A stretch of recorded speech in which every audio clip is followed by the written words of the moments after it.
इतिहास का अनसुना सच। तैमूर लंग बहुत ही निर्धन लड़का था।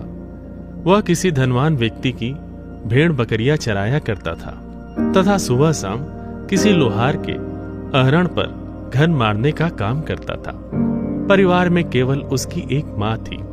एक दिन दोपहर के समय जंगल में पेड़ की छांव में बैठकर वह भोजन कर रहा था। तब उसे परमात्मा के रूप में कबीर साहब जी राह चलते दिखाई दिए। तैमूर लंग ने साधु जानकर उनसे भोजन पाने का आग्रह किया तो महात्मा रूप में कबीर साहब जी ने कहा कि बच्चा, भूख तो लगी है, भोजन हम अवश्य करेंगे। तैमूर लंग ने कहा, महात्मा जी, अभी तो भोजन कर लिया है, थोड़ी देर पहले आ जाते तो आपको भी भोजन मिल जाता। परंतु कोई बात नहीं, मेरा घर यहां से बस थोड़ी ही दूर पर है। मैं घर जाकर अपनी माँ से भोजन बनवाकर लाता हूँ। तब तक आप मेरी बकरियों का ध्यान रखना, कहीं खो गई तो मालिक मुझे दंड देगा। कबीर साहब जी ने कहा कि ठीक है बच्चे, मैं तेरी बकरियों का ध्यान रखूंगा। तैमूर लंग घर जाकर माँ से भोजन बनवाया तथा माँ के साथ भोजन लेकर आया तथा कबीर साहब जी को परोसा गया। जब तक कबीर साहब जी भोजन कर रहे थे, तैमूर लंग की माँ ने प्रार्थना की कि महाराज जी, हम बहुत निर्धन हैं, कभी तो खाने को अन्न भी नहीं रहता। ऐसा उसने बार बार कहा। जब कबीर परमेश्वर जी भोजन कर कर उठे तो पास में बकरियों की बांधने की सांकल बेल पड़ी थी। उसे ही उठाकर तैमूर लंग की पीठ पर उन्होंने 7 बार मारी, फिर लात और मुक्के भी मारे। फिर कहा कि जा, मैंने तेरे बेटे को 7 पीढ़ी का राज दे दिया, और जो बाद में लात मुक्के मारे या फिर छोटे छोटे टुकड़ों में इसका साम्राज्य बट जाएगा। तैमूर लंग की मां ने सोचा कि इस महात्मा के पास खाने के लिए रोटी तक नहीं है तो 7 पीढ़ी का राज यह कहां से देगा। इतना सोच ही रही थी कि कबीर परमेश्वर अंतर ध्यान हो गए। तो तैमूर लंग और उसकी मां ने सोचा कि जरूर यह कोई सिद्ध उक्त महात्मा थे, हमने इनके बारे में सोचकर गलत किया। कुछ दिन बाद कबीर परमेश्वर जी तैमूर लंग के सपने में आए और कहा कि जिस अहरण पर तू हथौड़ा मारता है वह जगह तू अपने सेठ से मांग ले।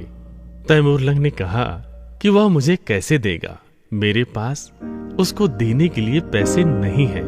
परमेश्वर कबीर साहब जी ने कहा कि तू केवल उससे बात तो कर, बाकी का काम मेरा है।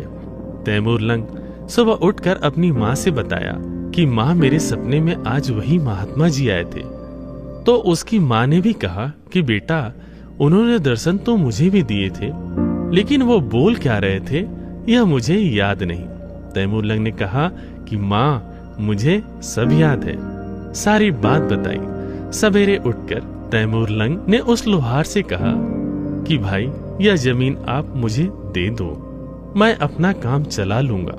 लोहार ने कहा कि भाई, यह जमीन मुझे बेचनी है, लेकिन तेरे पास पैसे नहीं है, तू मुझे कहां से देगा इसके पैसे। तैमूर लंग ने कहा, सेठ जी, आपका पूरा पैसा दे दूंगा, 6 महीने में आपके पैसे लौटा दूंगा। लोहार सेठ को पैसे की सख्त जरूरत थी, इसलिए अहरण वाले उस जमीन को तैमूर लंग को दे दी। परमेश्वर कबीर साहब जी ने तैमूर लंग को बताते रहे कि इस जमीन के चारों तरफ दीवार बनाकर इसके नीचे जो धन गड़ा हुआ है वह धीरे धीरे निकाल ले और अपना काम चला ले। तैमूर लंग ने वैसा ही किया। उस धन से कुछ कुछ घोड़े खरीदे और बेचने खरीदने का व्यापार करने लगा। लोग सोच रहे थे कि तैमूर लंग का तो धंधे ने हाथ पकड़ लिया, यह तो निहाल हो गया, लेकिन वह तो कबीर परमेश्वर की कृपा से धनवान हो रहा था। एक दिन तैमूर लंग जंगल में जा रहा था। कुछ दूरी पर उस गांव की एक लड़की कुछ काम कर रही थी। उधर से किसी राजा के सैनिक आए और लड़की को उठाकर ले जाने लगे।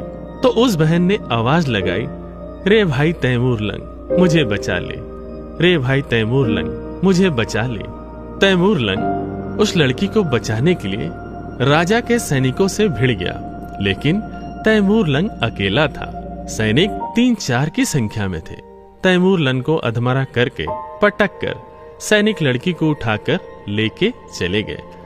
जब उसे होश आया तो उसने सोचा कि इस राजा को सबक सिखाना ही है।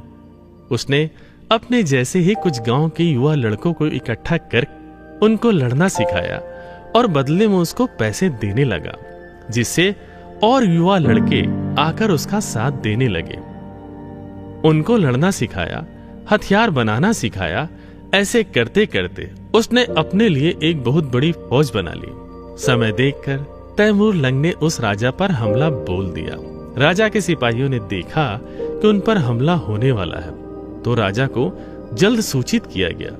राजा का मुख्य सेनापति ने देखा कि उसके सामने लाखों की तादाद में सेना खड़ी है।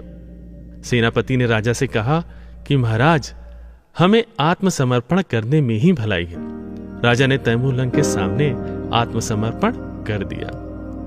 तैमूर लंग उसे मारने गया तो उसे कबीर परमेश्वर की बात याद आ गई कि जीव हिंसा नहीं करना है। इसलिए राजा की जान उसने बख्श दी और कहा कि यह राज्य छोड़कर वह चला जाए। उसने ऐसा ही किया। कुछ समय बाद दूसरे राजा के राज्य में जाकर उसे भी जीत लिया। ऐसा करते हुए तैमूर लंग ने ईरान इराक को जीतते हुए मध्य एशिया से लेकर पश्चिम एशिया तक अपना साम्राज्य स्थापित किया। उसने भारत को भी जीता और दिल्ली को अपनी राजधानी बनाई। समय उपरांत उसका तीसरा पोता बाबर को साम्राज्य देकर वह चला गया।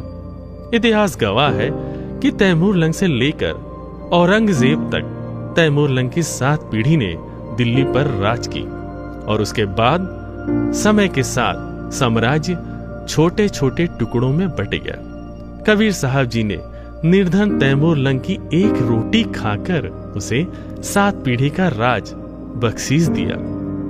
इसलिए कबीर परमात्मा ने अपनी वाणी में कहा है कि रोटी तिमर लंग को दीनी, ताते 7 बात साही लेनी। तैमूर लंग को 7 पीढ़ी का राज देने वाले वो अविनाशी परमात्मा कबीर साहब ही है। अपनात्माओं, तैमूर लंग से लेकर औरंगजेब तक 7 पीढ़ी यानी 7 पीढ़ी ने राज्य किया। औरंगजेब के बाद दिल्ली का जो राज्य था वो छोटे छोटे टुकड़ों में बट गया था। परमात्मा ने एक रोटी खाकर तैमूर लंग को 7 पीढ़ी का राज दे दिया। अब यूँ तैमूर लंग बकवादा में पड़ गया, भगवान भूल गया, घड़ी माया होगी थी। फिर परमात्मा मिले इसको। एक दिन शिकार में गया हुआ था ये, और इसको एक चमत्कार किया इसके साथ और इससे पूछा कि तू 2 कौड़ी का आदमी, राज भूल गया भगवान को। उसके बाद तैमूर लंग परमात्मा से अक्षमा याचना की, नए सिरे से उपदेश लिया, फिर अपनी भक्ति अधिकारी बना। और अब कहते हैं जब देखो परमेश्वर कबीर देव जी ने एक रोटी तैमूर लंग को दीनी, ताते 7 बादशाही लीनी। एक रोटी खाकर 7 पीढ़ी का राज दे दिया। और श्री कृष्ण जी ने एक मुट्ठी चावल खाकर केवल एक मकान बनाया था सुदामा जी का। अपन आत्माओं, गीता जी अध्याय नंबर 2 के श्लोक नंबर 46 में कहा कि अर्जुन, जिस समय तुझे पूर्ण परमात्मा समर्थ भगवान की जानकारी हो जाएगी, उससे परिचित हो जाएगा, उस समय तेरी आस्था इस प्रकार रह जाएगी जैसे बहुत बड़े जलाशय की प्राप्ति के उपरांत छोटे जलाशय में जैसी श्रद्धा प्राणी की रह जाती।